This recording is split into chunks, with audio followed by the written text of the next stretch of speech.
Affectionate students, today I have come to you to help you to solve the model activity task on English class 5.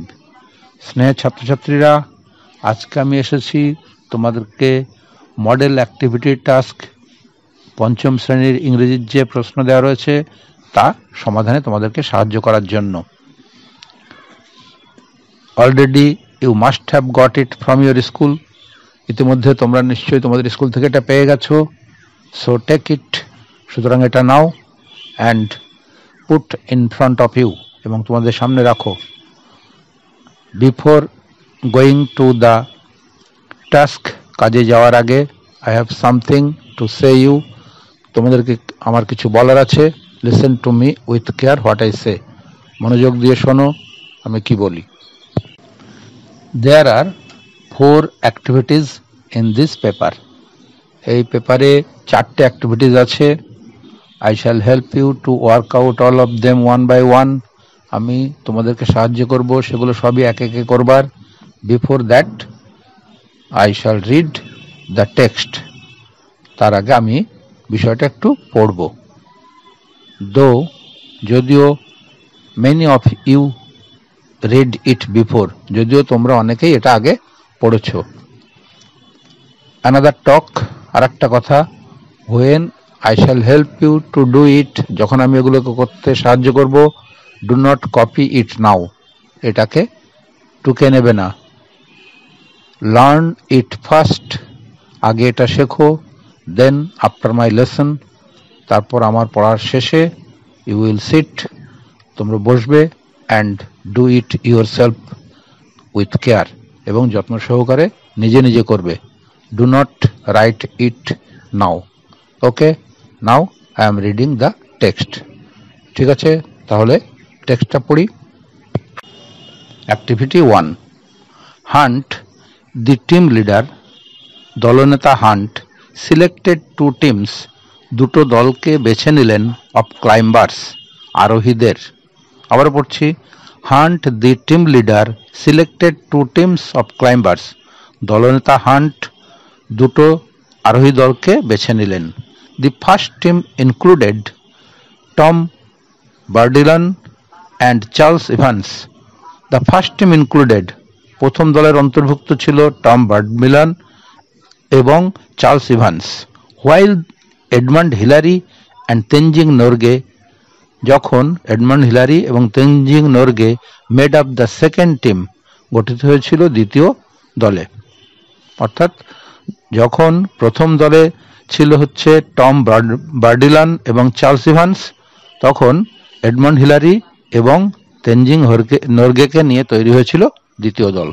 হলো, প্রথম ছোট্ট প্যারাটা পড়লাম, এবার আমরা দ্বিতীয় প্যারাটা পড়ি।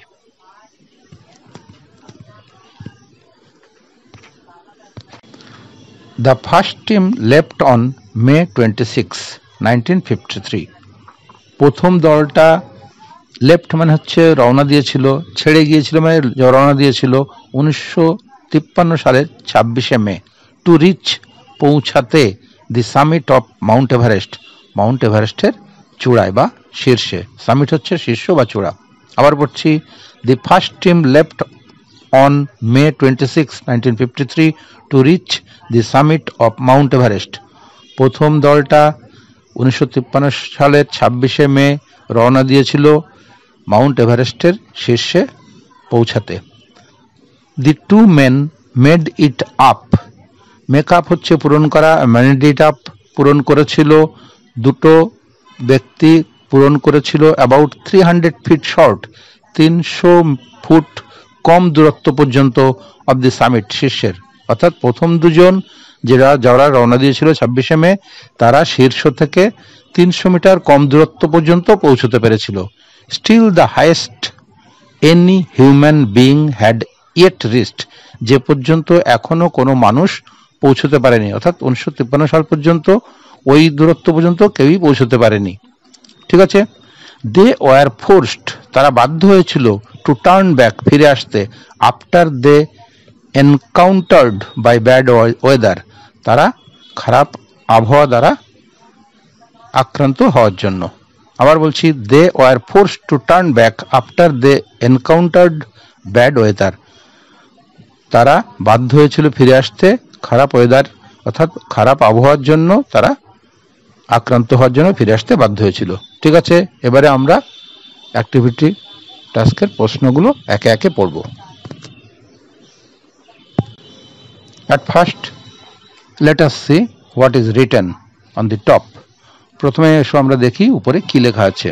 লেখা আছে write T for true and F for false statements in the given space. সত্যি বক্তব্যের জন্য টি এবং মিথ্যা বক্তব্যের জন্য এফ লেখো ফাঁকা জায়গায়, যে ফাঁকা জায়গা দেওয়া আছে সেখানে লিখতে হবে। আমরা এর আগে ট্রু ফলস শিখেছি, আমরা জানি কি করতে হয়, সুতরাং সরাসরি লেখো ফাঁকা জায়গায়, যে ফাঁকা জায়গা দেওয়া আছে সেখানে লিখতে হবে। আমরা এর আগে ট্রু ফলস শিখেছি, আমরা জানি কি করতে হয়, সুতরাং সরাসরি প্রশ্নে চলে আসি। এতে আছে দেখো, Charles Evans was in the first team of climbers. Charles Evans ছিলেন was in the first team প্রথম দলে অফ ক্লাইম্বার্স আরোহী। তাহলে চার্লস ইভান্স প্রথম আরোহী দলে ছিলেন।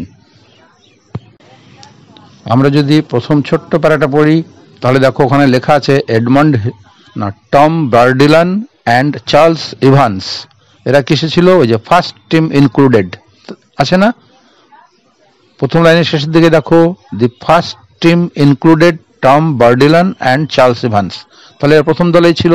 তাহলে এদের আমার এই বাক্যটা আমাদের কি হবে? ট্রু হবে। তাহলে এর পাশে যে প্রদত্ত জায়গা রয়েছে সেখানে আমরা টি লিখব। আবার বলছি এখন কেউ আগে শিখে নাও, পরে নিজেরা করবে। বিতে আছে দেখো Hillary was the leader of the team. আবার পড়ছি বিতে আছে Hillary was the leader of the team, Hillary ছিলেন দলনেতা। কিন্তু আমরা যদি প্রশ্নের প্রথমটাই দেখি দেখো হান্ট দি টিম লিডার লেখা রয়েছে, তাই না? তার টিম লিডার ছিলেন হান্ট, তাহলে এটা আমাদের নিঃসন্দেহে ফলস। তাহলে আমরা কি লিখব? এফ লিখব। এবারে আসি সি এরটায়, each team had two members. Each team had, প্রত্যেকটা দলে দুজন সদস্য ছিল। ঠিকই, তাই না? ওখানে তো লেখাই ছিল যে প্রথম দিকেই দেখো লেখা আছে, ওখানে কি ছিল? ফার্স্ট টিমে ইনক্লুড ছিল হচ্ছে টম বার্ডিলন এবং চার্লস ইভান্স, আর দ্বিতীয় টিমে ছিল এডমান্ড হিলারি আর তেনজিং নরগে। তাহলে প্রত্যেকটা টিমে দুজন করে ছিল, তাহলে আমাদের এটা ট্রু হলো। তাহলে আমরা অ্যাক্টিভিটি 1টা শেষ করলাম। খুব সংক্ষেপে বলে দিচ্ছি, এটা হয়েছিল ট্রু, বিটা হয়েছিল ফলস, সি এরটা আবার ট্রু, তাই তো? এবারে আমরা আসবো অ্যাক্টিভিটি 2তে। এখানে কতগুলো প্রশ্ন দেওয়া আছে, আমরা সেই প্রশ্নের উত্তরগুলো যে অংশটা দেওয়া আছে অ্যাক্টিভিটি টাস্কের প্রশ্নপত্রে সেখান থেকে খুঁজে নিয়ে লেখার চেষ্টা করব। তাহলে এসো দেখি প্রথম প্রশ্ন A, who were in the second team. Who were in the second team, দ্বিতীয় দলে কে কে ছিল বা দ্বিতীয় দলে কারা ছিল? আমরা জানি যে হু দিয়ে প্রশ্ন করলে তার উত্তর লেখাটা খুবই সহজ, শুধু দুজনের নাম আমরা বসিয়ে দেব, তাহলে উত্তরটা সম্পূর্ণ হবে, তাই না? তাহলে হুয়ের জায়গায় আমরা কি লিখব? দ্বিতীয় দলে কে কে ছিল? দ্বিতীয় দলে ছিল দেখো রয়েছে Edmund Hillary and Tenzing Norgay, পেয়েছি। তাহলে হুয়ের জায়গায় আমরা লিখব Edmund Hillary and Tenzing Norgay were in the second team. এই পর্যন্ত লিখে আমরা জিজ্ঞাসা চিহ্নের জায়গায় ফুল স্টপ দেব। ঠিক আছে, আবার বলছি Edmund Hillary and Tenzing Norgay were in the second team. ঠিক আছে, এবারে আমরা প্রশ্ন নং বি এ আসি। বিতে আছে name the members of the first team. Name, নাম করো। লক্ষ্য করো এখানে নেমটাকে ক্রিয়াপদ হিসাবে ব্যবহার করা হয়েছে, ভার্ব হিসেবে ব্যবহার করা হয়েছে। নেম মানে এখানে নাম করো। দি মেম্বার্স, সদস্যদের, অব দি ফার্স্ট টিম, প্রথম দলের সদস্যদের নামগুলো বলো। আমরা সবসময় উত্তর লেখার চেষ্টা করব প্রশ্নের অংশ থেকে শুরু করে। তাহলে এইভাবে আমরা লিখতে পারি, কি লিখতে পারি? The members of the first team were, আবার বলছি the members of the first team were Tom Bourdillon and Charles Evans. ঠিক আছে, নেমটা বাদ দিলাম, তারপরের পর থেকে প্রশ্নের অংশ থেকে নিচ্ছি the names of the first team.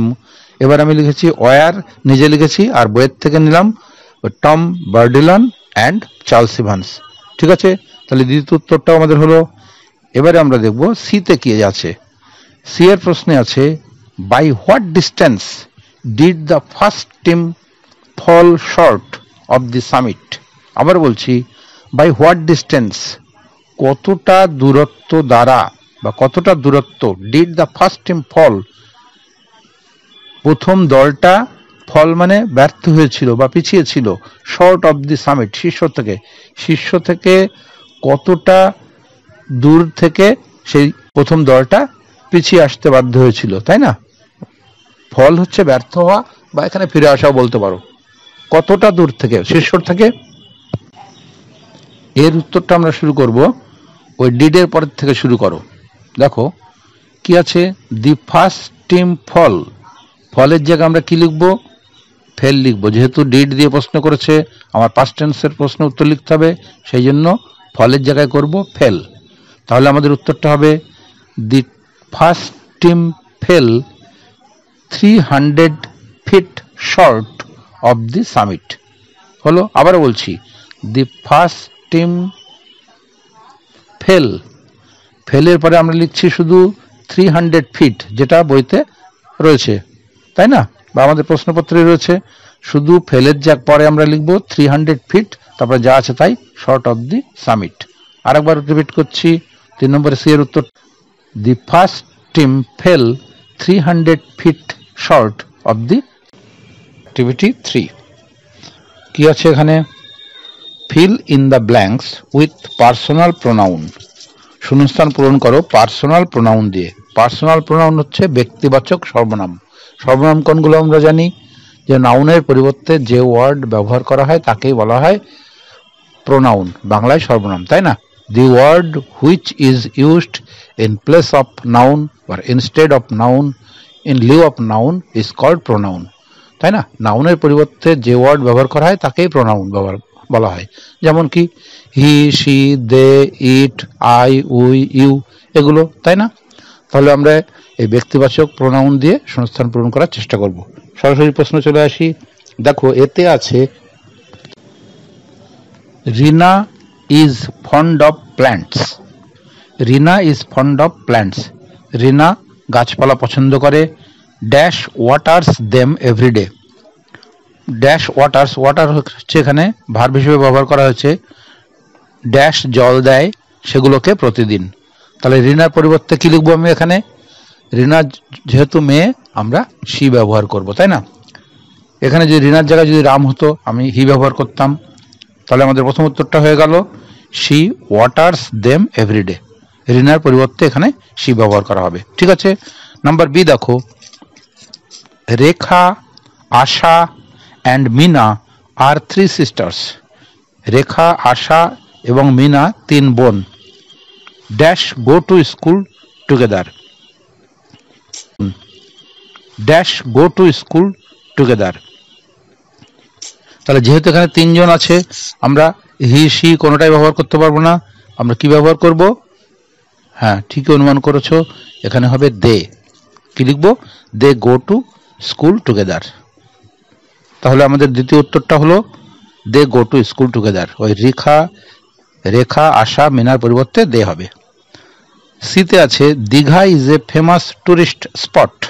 Digha হলো একটা বিখ্যাত ভ্রমণকারীদের বা ভ্রমণ করার স্থান, তাই না?